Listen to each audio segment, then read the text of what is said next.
ദാഹിച്ചു നിന്നെ ഞാൻ തേടുന്നു, സ്വർഗം തുറന്നിറങ്ങി നീ വരണേ.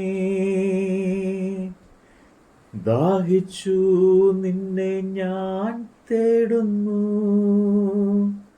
സ്വർഗം തുറന്നിറങ്ങി നീ വരണേ. ആത്മാവാൻ ദൈവമേ വരണേ, എൻ്റെ ഉള്ളിൽ വസിക്കാൻ വരണേ. ആത്മാവാൻ ദൈവമേ വരണേ, എൻ്റെ ഉള്ളിൽ വസിക്കാൻ വരണേ. വിശുദ്ധ ലൂക്കോസിൻ്റെ സുവിശേഷം 17-ാം അധ്യായം. അവൻ തൻ്റെ ശിഷ്യന്മാരോട് പറഞ്ഞത്, ഇടർച്ചകൾ വരാതിരിക്കുന്നത് അസാധ്യം, എങ്കിലും അവ വരുത്തുന്നവന് അയ്യോ കഷ്ടം.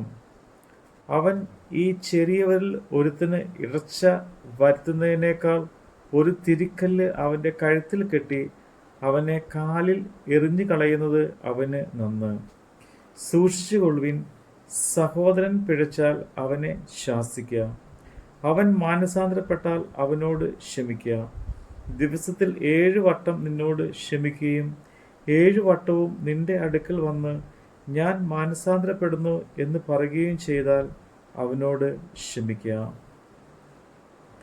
അപ്പോസ്തലന്മാർ കർത്താവിനോട്, ഞങ്ങൾക്ക് വിശ്വാസം വർദ്ധിപ്പിച്ചു തരണമേ എന്ന് പറഞ്ഞു. അതിന് കർത്താവ് പറഞ്ഞത്, നിങ്ങൾക്ക് കടുകുമണിയോളം വിശ്വാസമുണ്ടെങ്കിൽ ഈ കാട്ടത്തിയോട് വേരോടെ എറിഞ്ഞ് കടലിൽ നട്ടുപോകുക എന്ന് പറഞ്ഞാൽ അത് നിങ്ങളെ അനുസരിക്കും. നിങ്ങളിൽ ആർക്കെങ്കിലും ഉഴലുകയോ മേയ്ക്കുകയോ ചെയ്യുന്ന ഒരു ദാസൻ ഉണ്ടെന്നിരിക്കട്ടെ.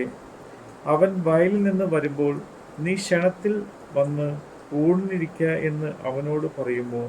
അല്ല, എനിക്ക് അത്താഴം ഒരുക്കുക, ഞാൻ തിന്നുകുടിച്ച് തീരുവോളം അരകെട്ടി എനിക്ക് ശുശ്രൂഷ ചെയ്യുക, പിന്നെ നീയും തിന്ന് കുടിച്ചുകൊള്ളുക എന്ന് പറയുകയില്ലയോ? തന്നോട് കൽപ്പിച്ച ദാസൻ ചെയ്തുകൊണ്ട് അവന് നന്ദി പറയുമോ? ആവണ്ണം നിങ്ങൾ കൽപ്പിച്ചതൊക്കെയും ചെയ്ത ശേഷം, ഞങ്ങൾ പ്രയോജനമില്ലാത്ത ദാസന്മാർ, ചെയ്യേണ്ടതത്രേ ചെയ്തിട്ടുള്ളൂ എന്ന് നിങ്ങളും പറയുവിൻ. അവൻ യെരൂശലേമിലേക്ക് യാത്ര ചെയ്യുകയാൽ ശമര്യയ്ക്കും ഗലീലയ്ക്കും നടുവിൽ കൂടി കടക്കുമ്പോൾ ഒരു ഗ്രാമത്തിൽ ചെല്ലുന്ന നേരം കുഷ്ഠരോഗികളായ 10 പുരുഷന്മാർ അവന് എതിർപ്പെട്ടു. അകലെ നിന്നുകൊണ്ട്, യേശു നായക, ഞങ്ങളോട് കരുണ ഉണ്ടാകണമേ എന്ന് ഉറക്കെ പറഞ്ഞു. അവൻ അവരെ കണ്ടിട്ട്, നിങ്ങൾ പോയി പുരോഹിതന്മാർക്ക് നിങ്ങളെ തന്നെ കാണിച്ചു കൊടുപ്പീൻ എന്ന് പറഞ്ഞു. പോകയിൽ തന്നെ അവർ ശുദ്ധരായി തീർന്നു. അവരിൽ ഒരുത്തൻ തനിക്ക് സൗഖ്യം വന്നത് കണ്ട് ഉച്ചത്തിൽ ദൈവത്തെ മഹത്വപ്പെടുത്തിക്കൊണ്ട് മടങ്ങി വന്ന് അവൻ്റെ കാൽക്കൽ കവിന്ന് വീണ് അവനോട് നന്ദി പറഞ്ഞു. അവനോ ശമര്യക്കാരനായിരുന്നു.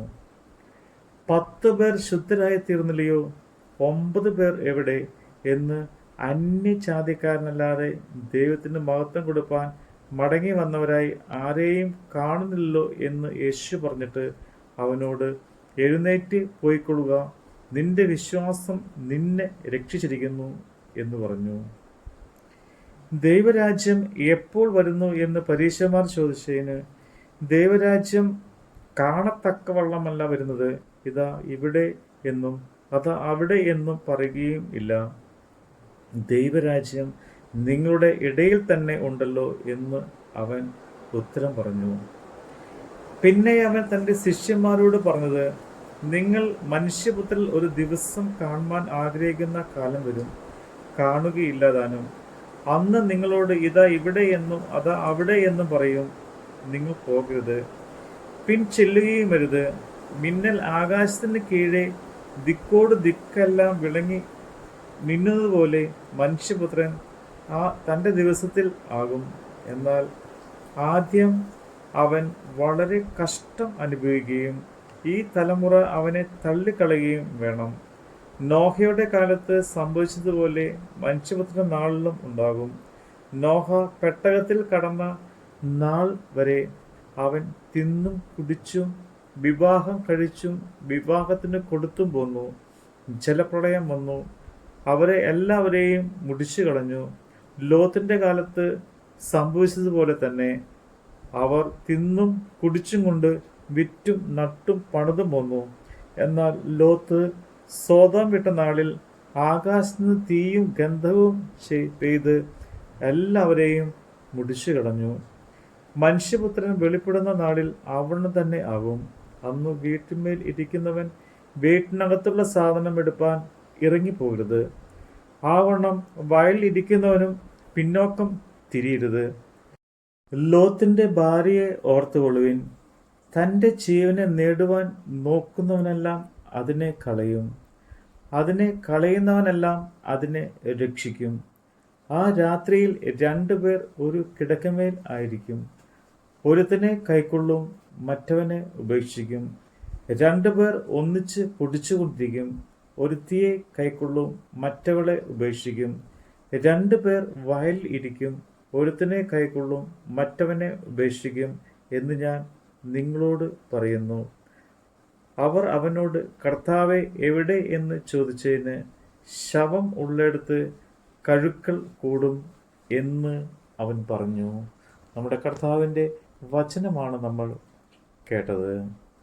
രോഗത്താഞ്ഞ വലഞ്ഞിടുമ്പോ സൗഖ്യമായി നീ എന്നിൽ വരണേ.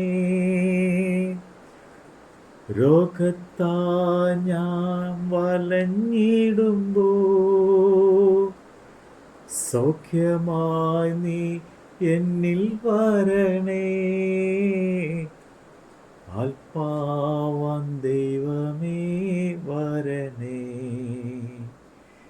എൻ്റെ ഉള്ളിൽ വസിക്കാൻ വരണേ.